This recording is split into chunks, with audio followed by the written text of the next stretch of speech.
So we have to balance this out a little bit here. Mech reviews, mech tactics, pontifications of utilizing mechs on the tabletop in Battletech. We looked at a couple of medium mechs. We've been focusing on light mechs. I want to add some tonnage on. I want to take a look at the Archer, because this is an iconic mech. This is a mech that I enjoy playing, and this is a mech that, while it's primarily defined, in my opinion, tactically as a support mech. I mean, certainly the LRM-20s put it in that role. It can pull double duty, or it can be pulled into other aspects where something like a longbow or a Jaeger mech, kind of really, really dedicated fire support mechs, cannot do on there. Yet at the same time, it's not quite a catapult. It's not quite a mech that has, or catapult and grasshopper mechs, for what they do, really have an amazing balance of roll, armor, speed, weaponry. They will catch you by surprise on there. So with the Archer, we do have to have a little bit of conservative hold back and be aware of its role. So mixing that all in, I always start with the weapons, because in Battletech it's about blowing stuff up, and speed and armor are assets to utilize that, but it all begins with the guns.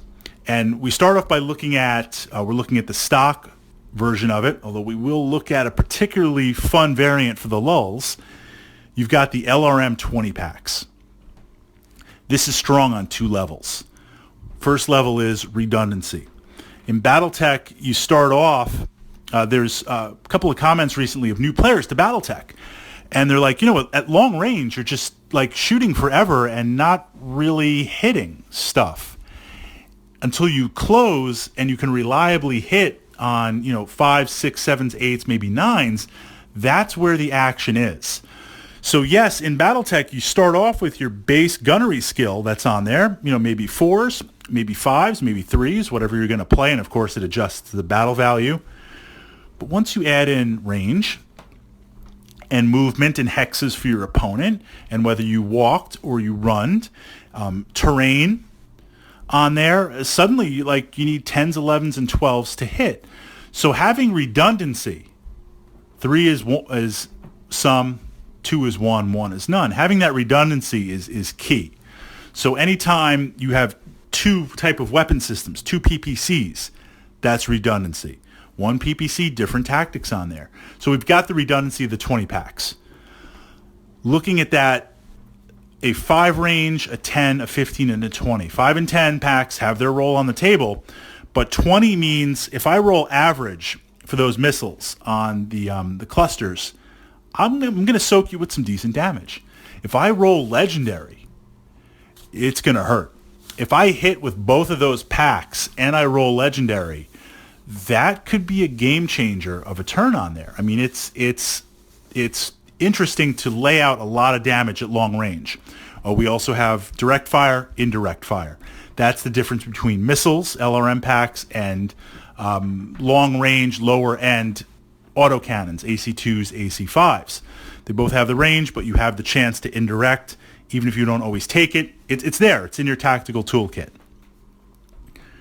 So as we close, because Longbow's got that, Bombardier's got that, other missile boats have that. But now once we start to close, now you have access to medium lasers.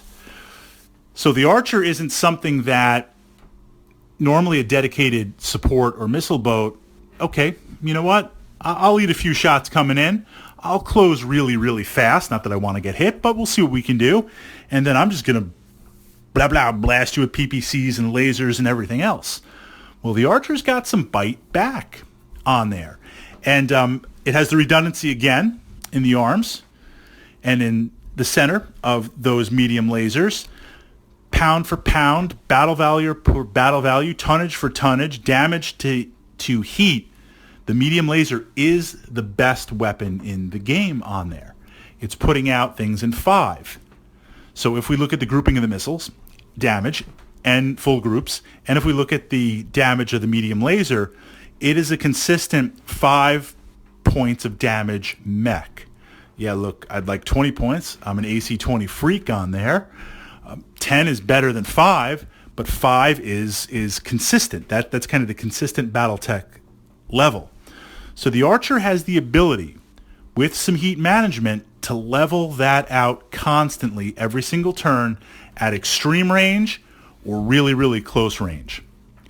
So what we see, of course, with a lot of the re-seen, unseen, newly seen mechs, the heat sink's 10 or 12 or 15, where you have so many weapons you can't fire everything every single turn. And the challenge here, of course, there's always, and this is up in the podcast archives up on YouTube, Battletech, in my playlist, the idea of heat management, pushing the heat, and how lucky you feel rolling those shutdown dice. Your personal playstyle and tactics will, of course, dictate that. I tend to push heat a little bit more aggressive. If you have an all-energy mech, you push heat even more. Because, yes, you'll take some movement penalties. Yes, you might take some firing penalties. Yes, you might even have to avert a shutdown. Not that we want to shut down, but those are the consequences you're looking at. With something like the Archer, you've got those missiles ready. So yes, you're also vulnerable to crits, but the main thing is pushing heat. I don't want to go internal and explode on there. So my heat management, even if I'm aggressive, I have to be a little bit more aware and controlled. So when do we push the heat? When do we don't? When do we not push the heat? Depends on the mechs that I'm facing and the close rate. What I mean by the close rate is how long will it take? How many turns on average will it take for mechs that I'm facing off to get so close to me where heat is going to be a problem? An example with that. Okay, I've got my Archer, and let's pick a random mech that I'm thinking of, Warhammer, on there.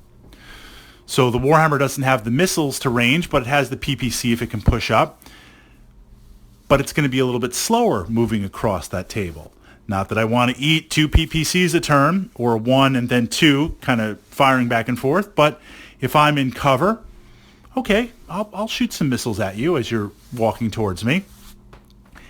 Because Warhammer is a little bit slower, being a heavy mech, if I am a little bit more aggressive in my shooting with my heat, and now I start taking movement modifiers, or I start taking aiming modifiers, not that I want to take that, I have time before you're on top of me, so I can push the heat a little bit.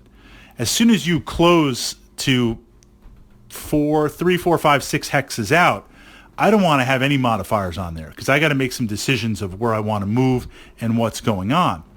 So if it's a faster mech, a fast medium mech, or heck, I don't know, a light mech coming at me, that's going to close pretty fast. So I'd have to be a little bit more conservative on heat. And there's a lot of examples of that. It really depends in that moment of what's going on. The last piece of the Archer to keep in mind, and this is where it gets really interesting. Multi-role phases, where every phase of the game, the shooting phase and the physical phase, you want to have the option to utilize those phases if it comes into play. Doesn't always happen. So if I have a mech with no arms, I'm not going to be punching you. I might be kicking you. If I have jumps, I might do death from above on there with it. I might charge. I might try to push you over. A lot of options in there. The Archer has that option with the fists. Now you're going to lose those laser shots in there, certainly. But a 1 in 6 chance with the tonnage that you have. You know, it's last game I had my Stinger, and it got up there, and I was doing okay, as much as a Stinger can do on there. And I was up against a Crusader, but the Crusader was previously occupied going up against some of my Shreks, and I'm literally trying to punch this Crusader. 1 in 6 chance, but the tonnage is such that even if I hit in the head, they could take it. They'll probably pass the pilot consciousness check. And if I'm hitting rear armor, it's enough damage that they could take on there. You get an Archer up there, and you're socking away, and you've got potential lasers shooting too. And if you were crazy enough at point blank, danger close, take the safety off, fire off those missiles also, even if I need. So let's just say I was at point blank range. Might not be exact on it because the minimums I'm spacing on in the moment, even though I should have it memorized. 4 base to hit. Let's say you moved, but we're danger close, so that's +2, so I'm at 6. let's say I walked, so we're at 7. Let's say it's 4 for the minimums, 7, 8, 9, 10, 11s, maybe 10 or 11, somewhere in there. I'll take those shots at point blank, rear armor, and then I'll punch you. So the archer has a little bit more bite based on the fists and the tonnage on there to utilize it and to push it. The lulls. There is a variant on there, and I occasionally play it. The exact variant number, it's much later on it. I think it's in the L series. The idea is to replace the Doombud LRM 20 packs with one-shot rocket packs on there. So essentially it's primitive tech, tube-fired rockets, no reload or anything, and you have the choice to fire off a few or fire them in a volley. And it's literally hundreds of missiles in there.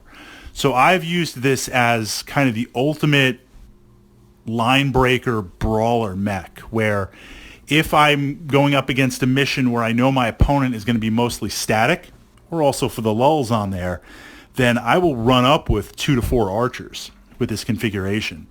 And it's got the armor. I could take a little heat going in, some fire on there. You know you're over the target once you start taking fire. And I get so close, I open up those bay doors and I fire off everything on there. And then we go in with the lasers and the brawling on there. Tactically, it's better to pace with the LRM 20s. It's better to use indirect fire. It's better to use those overlaying tactics. But by taking an archer in your collection, if we're talking about the miniatures and the acquisition of the miniatures, there's a lot of different things just for the heck of it. You know, sometimes you want to play Battletech for the competitive aspects, and other times you're like, you know, I just want to try something wacky out on the table. I want to try some of these weird variants. I want to look at some of these tactics on there. Is it the 5L? The variant that has the primitive rockets, that has the rockets in there, is just absolutely worth 100% the price of admission for the same miniature. Your thoughts on the Archer? Your thoughts on there? Certainly if you were going to inherit a mech, you could do a lot worse than getting an Archer. And tactically, much like the Marauder and the Warhammer, it does have heat issues. But based on its pacing and a couple of other factors in there, I don't think it's as dangerous or limiting when you compare it to other mechs in its class with so little heat sinks.